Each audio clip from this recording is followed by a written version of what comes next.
जिसका जनता बेसब्री से इंतजार कर रही थी, वो सट्टा बाजार का महाराष्ट्र का सर्वे आ गया है फलौदी सट्टा बाजार का। देखिए क्या है, महाराष्ट्र की टोटल सीटें जो विधानसभा में हैं वो 288 है, 288, जिसमें बतला रहे हैं बीजेपी को 148 से 152 सीटें मिलेंगी, 148 से 152, जिससे बीजेपी की सरकार आराम से बन जाएगी। भाजपा बहुमत पे है और वो लीड कर रही है। और आपको बता रहे हैं वहां सरकार बनाने के लिए जो है 144 एमएलए की जरूरत होती है, मगर बीजेपी को ऑलरेडी 148 से 152 की को लीड कर रही है।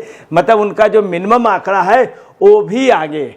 यही नहीं, अब आइए जो एनडीए गठबंधन का है उनका आकलन बहुत कम आ रहा, वो 100 के आसपास आ रहा है। इसलिए एनडीए जो गठबंधन है उसके 100 के आसपास आ रही है सब टोटल। उसमें भी आपको बता दें कि उनके गठबंधन में सपा भी है और आईआईएमएम भी है, शिवसेना भी है और शरद पवार की भी है और साथ में कांग्रेस की। वो लोग इतने मिला के 100 आ रहे हैं, ये 148, जबकि बहुमत के लिए 144 की जरूरत होती है, ये 152 के लगभग आ रहे हैं। तो कुल मिलाकर के ये है कि महाराष्ट्र में क्लियर कट। अब आपको बता दें फलौदी सट्टा बाजार क्या, अभी बीच में पुलिस ने अंकुश भी लगाया था, शासन प्रशासन ने, तो बहुत पूरे देश में मांग उठी थी कि नहीं वो सट्टा नहीं, वो आकलन करते, आज से नहीं कई 100 साल पुराना आकलन है जो उस पर विश्वास किया जाता। अब देखिए फिर जो वापसी हो रही है वो बीजेपी गठबंधन की ही वापसी हो रही, खास तौर से वहाँ पे योगी और मोदी का जो वहाँ सभाएं हुई हैं, रैलियाँ, वो इतनी ज़्यादा सफल हुई हैं। सबसे ज़्यादा योगी का जो नारा था बटोगे तो कटोगे, और ख़ास तौर से प्रधानमंत्री मोदी जी का एक रहोगे सेफ रहोगे, सबसे ज़्यादा इसका गूंज हो रहा। दूसरी आपको बता रहे हैं इस यहाँ के जो जिस तरह से भाजपा ने लीड की है, उनके उस पर भीड़ जुट रही है रैली पे। कांग्रेस को और शिवसेना को और ख़ास तौर से शरद पवार को बहुत तगड़ा झटका लगा। सबसे ज़्यादा झटका उद्धव गुट को लगा है कि उद्धव को उम्मीद थी कि उनको मुस्लिम वोट मिलेंगे, मुस्लिम भी नहीं मिल रहे हैं। उनका मतदाता हिंदू वोट जो है वो टोटल भाजपा को चला गया है, टोटल भाजपा गुट को जा रहा है। और ख़ास तौर से जो वोटर बाल ठाकरे जी को मानता था वो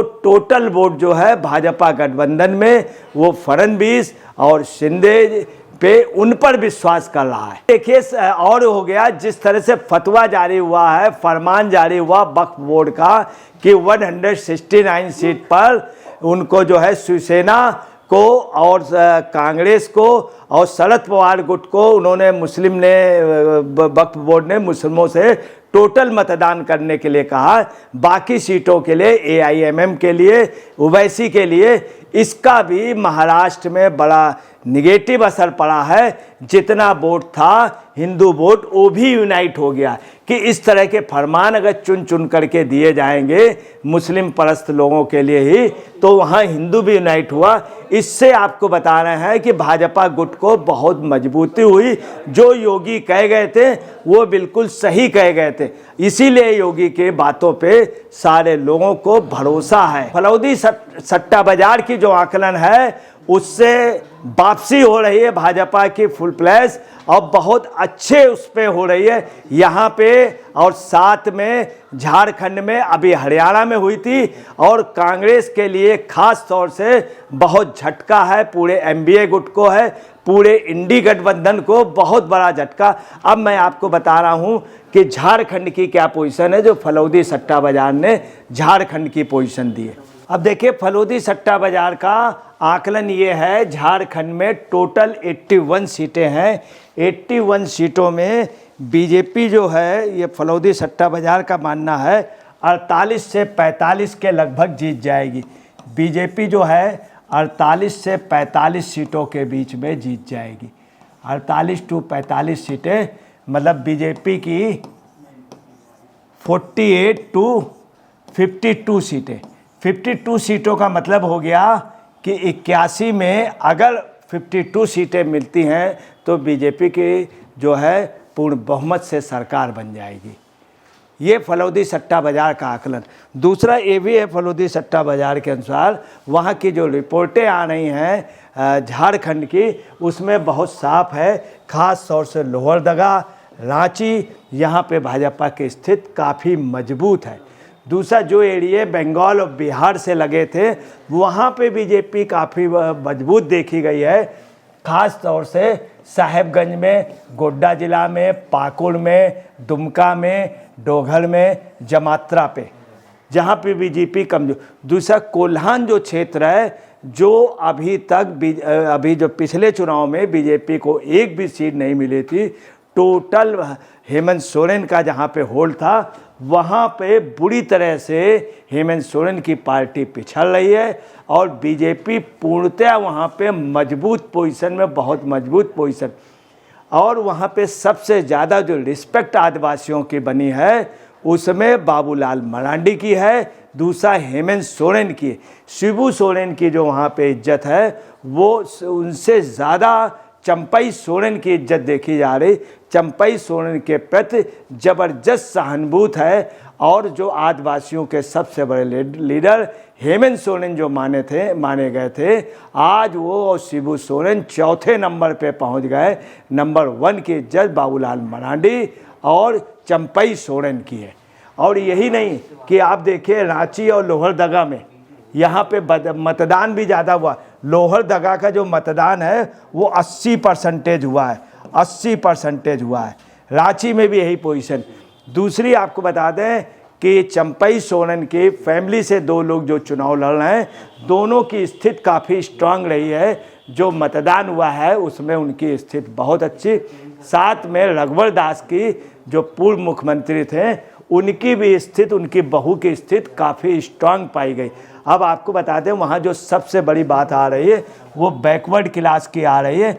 बैकवर्ड क्लास की जो पॉपुलेशन है वो 50% है, 50%। और बैकवर्ड क्लास टोटल लामबंद जो है भाजपा के फेवर में। रघुवर दास भी बैकवर्ड क्लास के हैं, तमाम लीडर वहाँ बैकवर्ड क्लास के हैं। इस कारण आपको बतला रहे हैं कि बीजेपी काफ़ी स्ट्रांग है। जो शेड्यूल ट्राइब बीजेपी से नाराज़ हो गया था 2019 में, जो वोट नहीं मिला था, वो वापस आ गया है और ज़्यादा तादाद में आ गया है। उनका ये कहना, उड़ीसा में इन्होंने आदिवासी चीफ मिनिस्टर बनाया, छत्तीसगढ़ में आदिवासी चीफ मिनिस्टर बनाया, राष्ट्रपति आदिवासी बनाए, कई मंत्री आदिवासी बनाए और सबसे ज़्यादा झारखंड, छत्तीसगढ़ और उड़ीसा को महत्व दिया।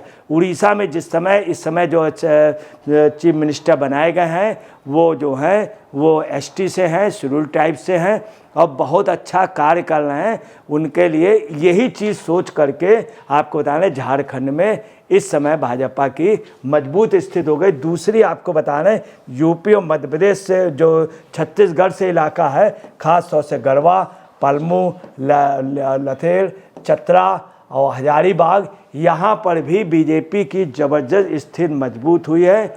यही सब एक बातें हैं कि पहली बार आपको बता रहे हैं कि ऐतिहासिक वहाँ का चुनाव हुआ है जिसमें भाजपा को हर तबके का वोट मिल रहा, हर तबके का। यही नहीं, लोहरदगा वगैरह में ईसाई समाज की भी पॉपुलेशन अच्छी है। खबरें ये हैं उन लोगों ने भी विकास देख करके, भविष्य देख करके भाजपा के समर्थन में वोट दिया। यही नहीं, कल जो मतदान हुआ है, जिस तरह से लोहरदगा में 80% के लगभग मतदान हुआ है, तो हेमंत सोरेन गुट ने भी अपनी हार मान ली है।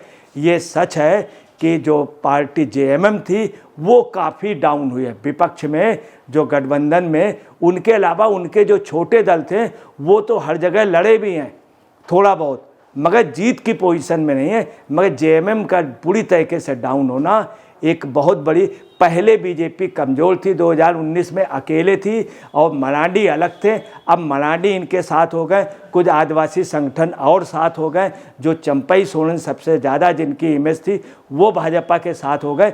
दूसरी बात है, हेमंत सोरेन के प्रति व्यक्तिगत एंटी इंकम्बेंसी देखी गई है, जबरदस्त एंटी इनकम्बेंसी, उनके समय घोटाले हुए, उन्होंने कोई डेवलपमेंट नहीं किया, किसी को आगे नहीं किया, और सबसे ज़्यादा उपेक्षा आदिवासियों की हुई। इसीलिए आदिवासियों ने खुल करके जो कल मतदान किया है वो हेमंत सोरेन के अगेंस्ट में किया है, भाजपा के फेवर में। आगे भी जो है लहर जो है, लगता ऐसा है कि मतदाता निर्णय कर चुका है भाजपा के फेवर का, और फलौदी सट्टा बाजार का जो आकलन है वो बिल्कुल सटीक लग रहा है कि ये 52 सीटें के लगभग जीत जाएंगे। दोस्तों नमस्कार, मैं अजय पत्रकार।